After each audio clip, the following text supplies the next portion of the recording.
प्रभु यीशु मसीह के जीवित जलाली नाम में आप सभी को जय मसीह की। परमेश्वर का धन्यवाद करता हूं आज के समय के लिए। जैसे पहले हम परमेश्वर के वचन में से बाइबल के अलग अलग कैरेक्टर्स को देखते आ रहे हैं, आज एक बार फिर से हम परमेश्वर के वचन में से नए नियम के एक बाइबल के कैरेक्टर को देखेंगे। आज मैं अपना संदेश पंजाबी में नहीं दे रहा हूँ, हिंदी में दे रहा हूँ, क्योंकि कुछ भाइयों बहनों ने रिक्वेस्ट की थी कि अगर मैं हिंदी में इसको करूं तो वो अच्छे से इसको समझ सकते हैं, इसीलिए मैं इसको हिंदी में कर रहा हूं। आज हम परमेश्वर के वचन से बात करेंगे अरिमतिया के यूसुफ के बारे में। हमने हाल ही में ईस्टर को सेलिब्रेट किया है और मसीही लोगों ने खाली कब्र के बारे में गीतों को गाया है, वचनों को सुना है और बहुत सी चर्चा इसके बारे में की होगी। आज हम देखेंगे कि इस खाली कब्र का पहला मालिक जो यूसुफ अरिमतिया का था, उसका कैसा कैरेक्टर था, कैसा उसका जीवन था और उससे क्या चीज़ें हम सीख सकते हैं। परमेश्वर का वचन हमें बताता है कि अरिमतिया का यूसुफ प्रभु यीशु मसीह का एक गुप्त चेला था, अंग्रेजी में कहें तो सीक्रेट डिसाइपल था। और परमेश्वर का वचन ये भी कहता है कि ये एक धर्मी और भला पुरुष था। बाकी लोगों की दुष्टता, उनकी बुराई के साथ इसने सहयोग नहीं किया, उनके साथ सहमति नहीं प्रकटाई। परमेश्वर का वचन हमें बहुत सी और भी बातें इस व्यक्ति के बारे में बताता है। तो आइए हम एक एक करके अरिमतिया के यूसुफ के जीवन के बारे में कुछ बातों को सीखें। सबसे पहले मैं आपका ध्यान परमेश्वर का वचन यूहन्ना रचित सुसमाचार उसका 19 अध्याय 38 वचन पर लेकर जाना चाहता हूं। यहाँ पर लिखा है, इन बातों के बाद अरिमतिया के यूसुफ ने, जो यीशु का चेला था परंतु यहूदियों के डर से इस बात को छिपाए रखता था, पिलातुस से विनती की कि क्या वह यीशु का शव ले जा सकता है। तो यहाँ पर जो पहली बात हम अरिमतिया के यूसुफ के बारे में देख रहे हैं वो ये है कि वो प्रभु यीशु मसीह का सीक्रेट डिसाइपल, गुप्त चेला है। वो प्रभु यीशु मसीह को सबके सामने आकर उससे सीखता नहीं है, लेकिन वो प्रभु यीशु मसीह का शिष्य है, उसका चेला है। जब हम परमेश्वर के वचन को पढ़ते हैं हमें पता चलता है कि शिष्य शब्द का अर्थ होता है ऐसा व्यक्ति जो सीखने की इच्छा रखता है और जो उस सीखे हुए पर चलता है। अरिमतिया के यूसुफ में ये दोनों खूबियां पाई जाती हैं। उसने प्रभु यीशु मसीह के वचनों को सुना और उसको सीखा, और जब समय आया तो उसने प्रभु यीशु मसीह के लिए बहुत अहम भूमिका निभाई। हम जानते हैं कि हमारे मसीही विश्वास की कुछ बुनियादी बातें हैं। उसमें सुसमाचार की सबसे बुनियादी बातें ये हैं कि प्रभु यीशु मसीह इस संसार में हमारे लिए आया, वह हमारे पापों के लिए मारा गया, गाड़ा गया और तीसरे दिन मुर्दों में से जी उठा। ये जो मारा गया और गाड़ा गया और मुर्दों में से जी उठा, इसमें दूसरा पहलू की भूमिका अरिमतिया के यूसुफ की बहुत महत्वपूर्ण है, क्योंकि ये वो व्यक्ति है जिसने प्रभु यीशु मसीह के मृतक शव को दफनाया था। तो पहली बात हम यहाँ से ये सीखते हैं कि अरिमतिया का यूसुफ प्रभु यीशु मसीह का चेला था, अर्थात जो बाकी के लोग यीशु मसीह के बारे में सोचते थे वैसी ही सोच को ना रखकर इसका विचार ये था कि ये सत्य को जाने। इसने प्रभु यीशु मसीह को सुना और भले ही वो खुलकर सबके सामने नहीं आ सका, लेकिन प्रभु यीशु मसीह के वचनों को जितना सीखा उसको समझा और गुप्त रीति से उसका एक शिष्य बन गया। दूसरी बात जो हम अरिमतिया के यूसुफ से सीखते हैं उसके लिए हम पढ़ेंगे लूका का सुसमाचार उसका 23 अध्याय और उसका 50 वचन और आगे के वचन को पढ़ेंगे। यहाँ लिखा है, वहाँ यूसुफ नाम का महासभा का एक सदस्य था जो सज्जन और धर्मी पुरुष था। तो परमेश्वर का वचन यहाँ पर हमें बताता है कि अरिमतिया का यूसुफ महासभा का सदस्य था। महासभा यहूदी लोगों की एक धार्मिक महासभा थी जिसमें 70 सदस्य होते थे, और निकोदिमुस जो प्रभु यीशु मसीह से प्रश्न पूछने के लिए आया था वो भी परमेश्वर का वचन हमें बताता है कि महासभा का ही एक सदस्य था। तो ये जो यूसुफ है, ये महासभा का सदस्य था, और उसी के साथ परमेश्वर का वचन हमें यहां कहता है कि वो सज्जन और धर्मी पुरुष था। इसका अर्थ ये हुआ कि जब परमेश्वर का वचन उसको भला और धर्मी पुरुष कह रहा है, तो ये बहुत ही महत्वपूर्ण बात है। अंग्रेजी में लिखा है he was a good and righteous man. बाकी आसपास के लोग जो महासभा के सदस्य हैं, वो अपने पहरावे से धर्मी लगते हैं, लेकिन ये एक ऐसा व्यक्ति है जो वास्तव में धर्मी है। आज बहुत से लोग हैं जो पहरावे से धर्मी लगने की कोशिश करते हैं, जो धर्म के काम दूसरों को दिखाने के लिए करते हैं, लेकिन हृदय से वो धर्मी नहीं है। इस व्यक्ति से दूसरी बात हम ये सीखते हैं कि ये मन से भला पुरुष था और धर्मी था। और यहाँ पर लिखा है क्योंकि उसने उनकी योजना और उनके काम से प्रसन्न ना था, वह यहूदियों के नगर अरमितिया का रहने वाला और परमेश्वर के राज्य की बांट जोने वाला था। तो यहाँ पे लिखा है कि वो उनके कामों से प्रसन्न नहीं था। किनके कामों से? वो लोग जो प्रभु यीशु मसीह को मृत्यु दंड देना चाहते थे। और वो लोग ऐसा क्यों करना चाहते थे? क्योंकि वो प्रभु यीशु मसीह से डाह रखते थे, ईर्ष्या रखते थे, जलन रखते थे। परमेश्वर का वचन हमें साफ बताता है कि पिलातुस जो उस समय का जज था, न्यायाधीश था, हाकिम था, उसको भी ये पता चल गया कि ये लोग किसी न्याय के कारण प्रभु यीशु मसीह को उसके पास लेकर नहीं आए। ये लोग डाह के कारण, जेलसी के कारण, स्वार्थ के कारण उसको लेकर आए हैं। और जब हम बाइबल का अध्ययन करते हैं, हमें पता चलता है कि जिस महासभा में यीशु मसीह के ट्रायल्स हुए, उसको पेश किया गया, उन लोगों ने अपनी ही महासभा के नियमों का पालन नहीं किया। महासभा के लोग कभी भी रात के समय किसी का ट्रायल नहीं कर सकते थे, लेकिन इन लोगों ने छिपकर रात के समय यीशु मसीह को पेश किया। दूसरी बात, महासभा में जब किसी व्यक्ति के खिलाफ कोई गवाही पेश की जाती थी, तो यह भी जरूरी था कि उसके बचाव पक्ष में भी कुछ गवाहियां सुनी जाएं, लेकिन इन्होंने यीशु के बचाव पक्ष में किसी को भी आने की अनुमति नहीं दी। अर्थात ये प्रभु यीशु मसीह से इतनी घृणा करते थे कि ये अपने ही नियमों को तोड़कर प्रभु यीशु मसीह को जानबूझकर मृत्यु दंड देना चाहते थे। और इस बात को आप समझें कि यीशु मसीह को मृत्यु दंड देने की चाहत में, बुरी लालसा में, इन्होंने कहा हमारा कैसर को छोड़ और कोई राजा नहीं है। वास्तव में जब हम परमेश्वर का वचन का अध्ययन करते हैं, पुराने नियम को पढ़ते हैं, हमें पता चलता है कि परमेश्वर ने यशाया की पुस्तक में कहा मैं इस्राएल की प्रजा का राजा हूं। इन्होंने कहा कैसर को छोड़ हमारा कोई राजा नहीं है।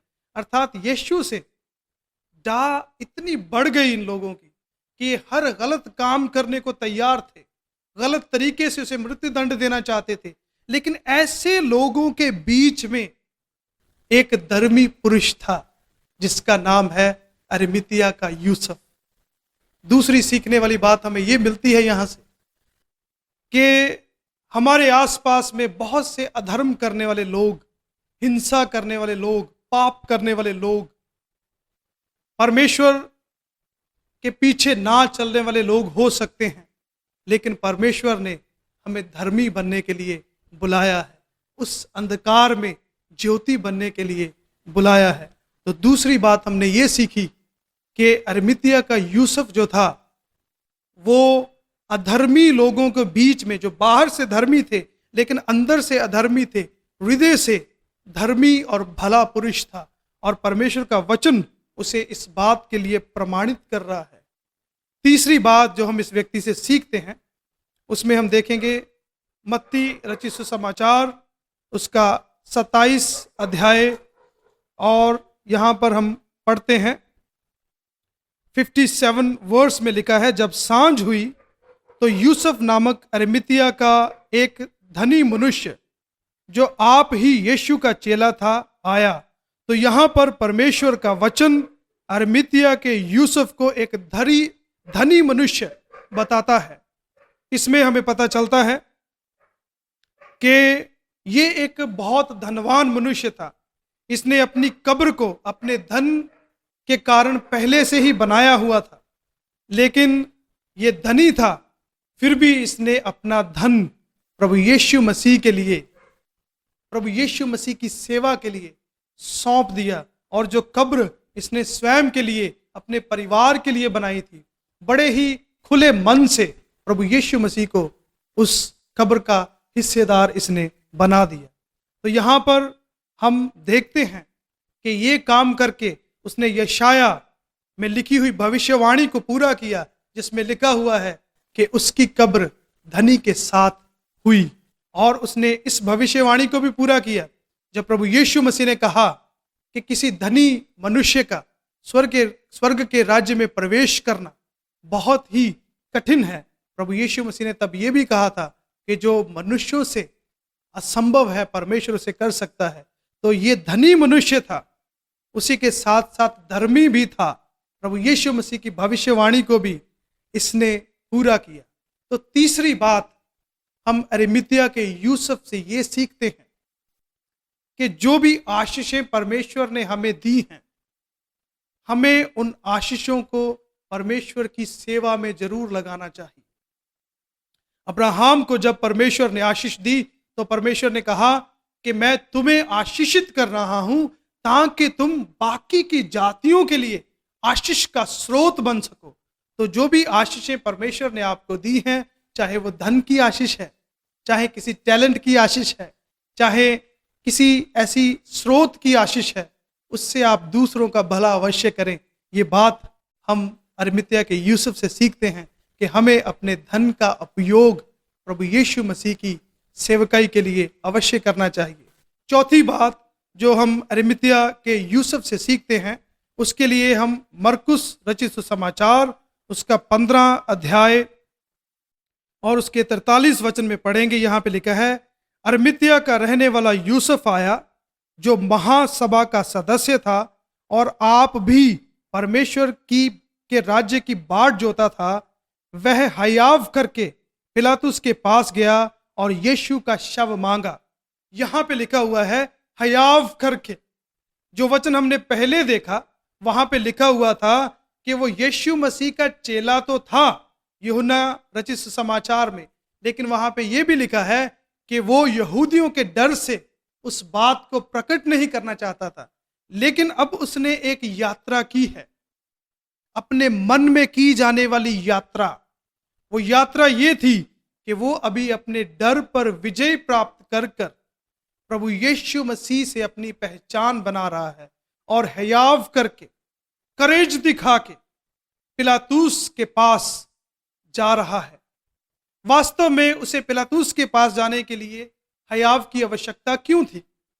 उसका कारण यह है कि रोम के साम्राज्य में बहुत से लोगों को क्रूस का मृत्यु दंड दिया जाता था, और जब भी उन लोगों को क्रूस का मृत्यु दंड दिया जाता था तो मृतक शव बहुत दिनों तक क्रूस पर ही लटके रहते थे।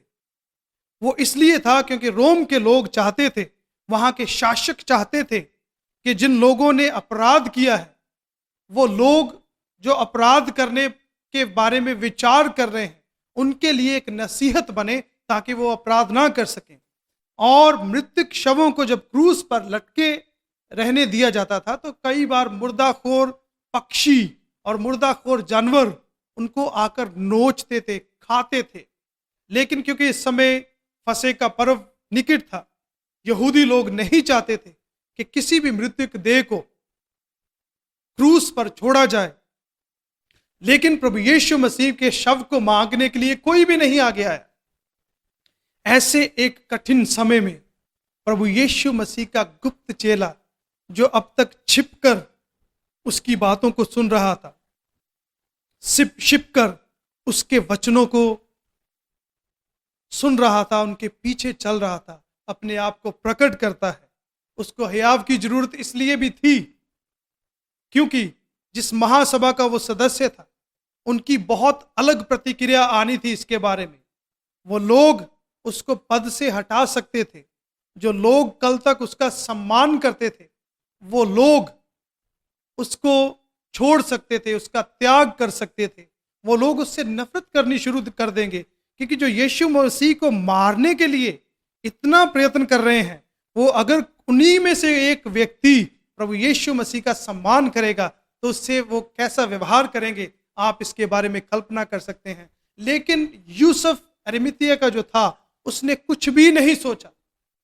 वो प्रभु की भक्ति में, प्रभु के प्रेम में इतना आगे बढ़ गया कि अपनी हर चीज को उसने प्रभु यीशु मसीह के लिए दाव पर लगा दिया और अपने आप को प्रकट किया। जब मैं अध्ययन कर रहा था तो एक कमेंटेटर ने ऐसे कहा अंग्रेजी भाषा में, Yusuf seemingly had nothing to gain and everything to lose by identifying himself with Jesus। इसका मतलब है कि जब यूसुफ ने यीशु मसीह के साथ अपनी पहचान बनाई तो शायद बाहरी रूप से उसको कोई भी फायदा होने वाला नहीं था, लेकिन उसके नुकसानों की एक लंबी सूची बन जाती जो उसको झेलने पड़ सकते थे। लेकिन उसने किसी भी चीज की परवाह किए बिना यीशु मसीह को एक सम्मान और आदर से भरा हुआ उसका दफनाना करने का विचार किया। आज हम प्रभु यीशु मसीह के पीछे चलते हैं, क्या हम उसके प्रति इतनी भक्ति रख सकते हैं, इतना प्रेम भावना रख सकते हैं, इतना सम्मान रख सकते हैं कि हमें कहीं नुकसान भी उठाना पड़े तो हम अपने प्रभु के लिए उसके सम्मान में हंसते हंसते उसको झेल लें।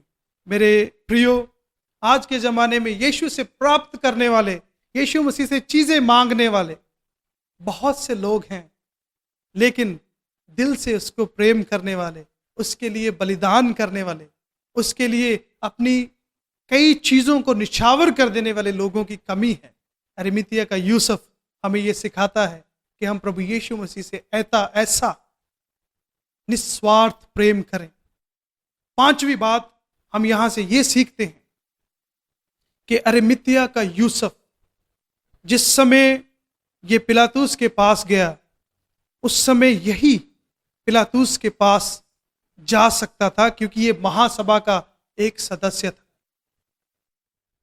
तो इस बात को आप स्मरण रखें कि परमेश्वर ने आपको जहां भी रखा हुआ है, आप किसी डिपार्टमेंट में हो सकते हैं, आप किसी कॉलेज में हो सकते हैं, किसी स्कूल में हो सकते हैं, आप किसी बिजनेस में हो सकते हैं, जहां कहीं भी परमेश्वर ने आपको रखा है, वहीं पर परमेश्वर चाहता है कि आप अपने पद का इस्तेमाल करके, जहां पर आप हैं उस जगह का इस्तेमाल करके उसके नाम को महिमा दें। परमेश्वर के पवित्र वचन से जब हम देखते हैं, यूसुफ जो मिस्र में राजा के दूसरे पद तक पहुंचा, उसने कहा कि परमेश्वर की ये योजना थी कि मुझे इस पद तक पहुंचाए ताकि मैं अपने लोगों को बचा सकूं। एस्तर को जब रानी बना दिया गया तो उसने कहा कि परमेश्वर ने मुझे ऐसे दिन के लिए इस पद पर पहुंचाया है कि मैं रानी बनकर अपने लोगों की रक्षा कर सकूं। तो जहां कहीं भी परमेश्वर ने आपको रखा है, वहां पर आप परमेश्वर के नाम को महिमा देनी कभी ना भूलें। आखिर में हम देखते हैं कि अरिमतिया का जो यूसुफ था, जब प्रभु यीशु मसीह को मृत्यु दंड दिया जा रहा है तो परमेश्वर के वचन में हम उसके विरोध के बारे में कहीं पढ़ते नहीं हैं। शायद वो एक अल्पसंख्यक था, शायद वो अपनी आवाज बुलंद नहीं कर पाए, लेकिन वहां पर अपनी आवाज बुलंद नहीं कर पाने के बावजूद भी उसने बाद में जो वो कर सकता था उसको किया। तो हो सकता है कई काम आपके लिए करने कठिन हों, लेकिन आपकी क्षमता में जो भी काम है प्रभु के लिए, उस काम को आप अवश्य करें। तो ये जो खाली कब्र का पहला मालिक था, उसने खुशी से अपनी कब्र प्रभु यीशु मसीह को दे दी। और आज भी जब हम खाली कब्र को याद करते हैं, प्रभु यीशु मसीह को ही हमें याद करना चाहिए, लेकिन कभी कभी इस मनुष्य अरिमतिया के यूसुफ को भी हम याद कर सकते हैं, जिससे हम बहुत सी चीज़ों को सीखते हैं। परमेश्वर इन वचनों के साथ आपको बहुत सी आशीष दे। आप सभी को जय मसीह की। God bless you.